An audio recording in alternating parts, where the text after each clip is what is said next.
My breast cancer journey started this March.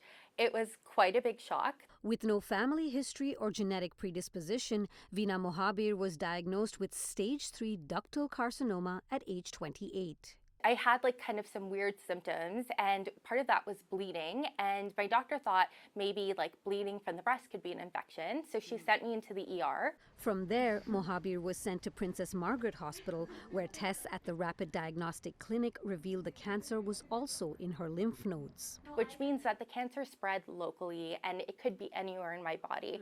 So within 2 weeks, I was started on chemotherapy. Since then, it's been a rapid succession of treatments and surgery.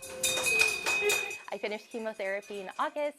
I finished my surgery in September, which was a double mastectomy.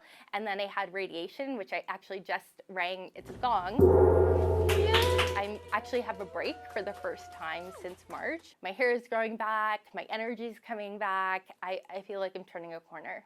Being diagnosed only after showing physical symptoms, Mohabir says the Ontario government's decision to make screenings available earlier at age 40 is a huge step forward and feels access to regular mammograms should be expanded even further. What's tricky about breast cancer is that my blood work was completely normal. It was really the physical exam, ultrasound, and mammogram that got me the treatment I needed. I fully believe everyone should be accessing it, just like, going for a regular blood test.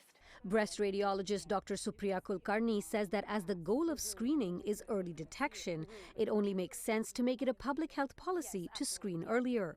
So the definition of screening is to detect cancer before it becomes clinically obvious. Right.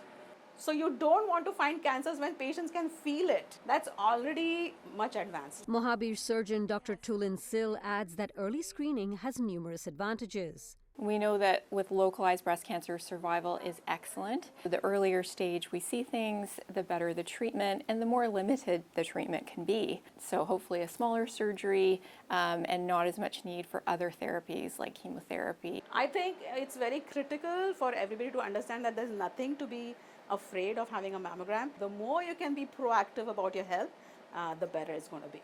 Stop putting it off. We really do have a fallacy that we are invincible, and it's really easy to brush off something like cancer screening, but it's so important to do that, and we have access to it. Dilshad Burman, City News.